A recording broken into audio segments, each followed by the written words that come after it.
In this lesson, you will solve problems involving simple and compound interest. The formula for simple interest is I equals PRT. I stands for the interest, as in the amount of money paid or earned. P is the principal, or the amount of money that's invested or borrowed. R is the annual interest rate, and it needs to be written in decimal form. And T is the time in years. Example 1 says find the simple interest. So the first thing I'm going to do is I'm going to start out by writing the formula. I equals P times R times T. The interest is going to equal the principal, which is the $400, times the interest rate expressed as a decimal. So I'm going to take and move the decimal 2 places to the left to make it the decimal form. So 0.0367. And then multiply that by the time in years, and it's 2 years, so it's going to be times 2. So then you'd go ahead and type in 400 times 0.0367 times 2, and you get $29.36 in interest.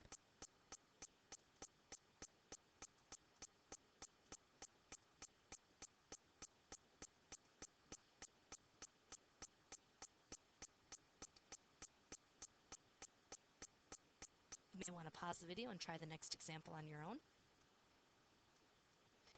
Once again, we're going to write down the formula. I equals P times R times T. The simple interest is going to equal the principal, which is $770, times the interest rate expressed as a decimal, so multiply by 0.16, and then times the time in years, and it's 6 months, so that's 6/12 of a year.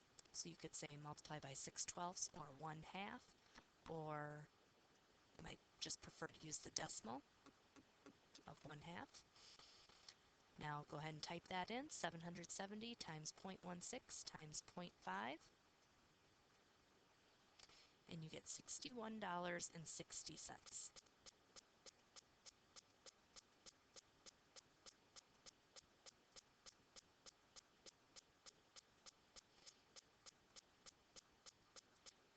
In our next types of example, we're going to find the total amount.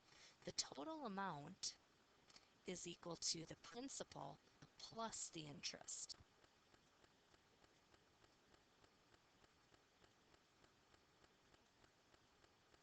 What is the total amount of money owed on a credit card with a balance of $1,500 at a simple interest rate of 22% after 1 month?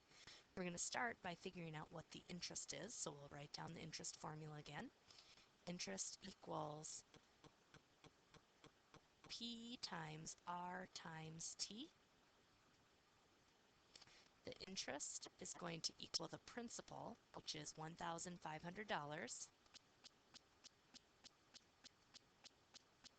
times the interest rate expressed as a decimal, so the 22% is going to be 0.22,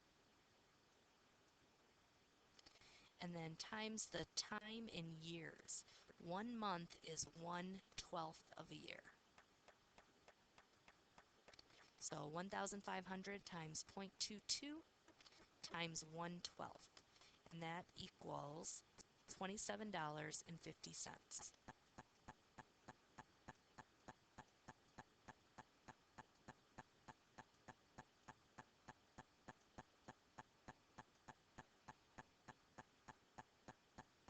Now to find the total in the account, or the total amount owed, sorry, the total amount owed is going to be the 1,500, or the 1,500 principal, plus the interest of $27.50.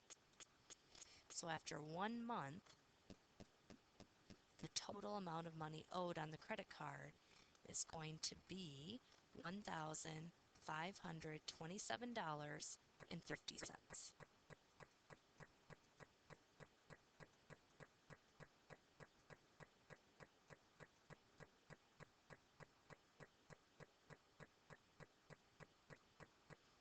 Now, all those examples had to do with simple interest, the most basic way to calculate interest. Another type of interest is compound interest. Compound interest is what you'll see more of in the real world. It's where you will earn interest on not only the principal that you put in, but also on the interest that you've earned. Or in the other case of borrowing money, you would not only pay interest on the principal, but you would then be paying interest on the interest that is accumulated.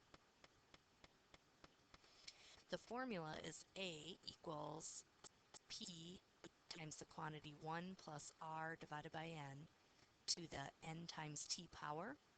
A stands for the final amount. This is a little different than the simple interest formula. The simple interest formula, when you did all the work over on the right, it gave you the interest.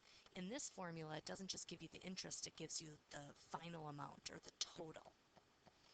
P is still the principal, what you are going to invest or borrow. And then R is the interest rate expressed as a decimal again.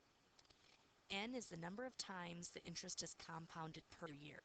So if it's compounded annually, it's only once. If it's compounded monthly, it's 12. If it's compounded daily, it's 365.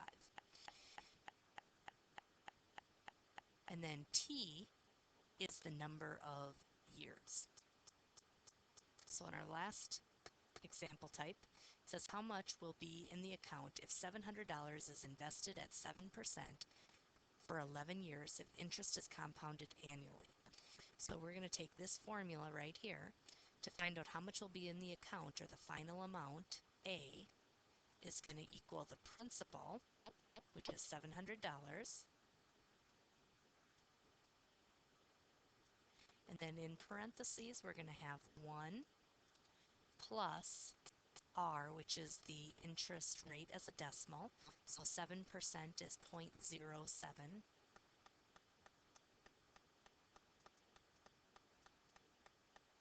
Divided by N, which is the number of times the interest is compounded per year. If it's compounded annually, that's only once per year. And then it's N, which in this case was 1, times the time in years, which is 11. So now you're going to go ahead and calculate that. And the total amount, or the final amount, is going to equal $1,473.40. One thing you'll want to make sure you do with these examples is actually pick up your calculator and type that in to make sure you know how to put that in your calculator. If you're not sure how to do it, you can ask in class tomorrow. Now we're going to do the same problem, but this time we're going to compound it monthly, and we're going to see what the change is. So now the total amount is going to equal the principal, which was $700, remember, times, in parentheses, 1 plus the interest rate, which is still 7%, so 0.07. Now this time, N is going to be 12 because it's compounded monthly. That means it's 12 times per year. So then for this N, we're going to put 12 as well. And then times T, the number of years, we're still talking about 11 years. So now go ahead and calculate that. That's $1,508.46. As you can see, when it's compounded more often, it goes up more quickly. So if it's only compounded annually or once a year, it's $1,473.40. But if it's compounded monthly, it's $1,508.46. Now, just out of curiosity, I want to calculate that same situation with simple interest. Simple interest would be the principal, $700, times the interest rate, which is 0.07, times the time in years. Now, if I want to compare this, the interest is $539. I'm going to add that to the principal of $700. With simple interest, the same scenario would be $1,239. As you can see, when you are calculating interest using the compound interest formula, it goes up much more quickly than with just calculating simple interest. And the reason for that is you are earning interest on the principal and the interest you've already earned versus simple interest where you are only earning interest on the principal.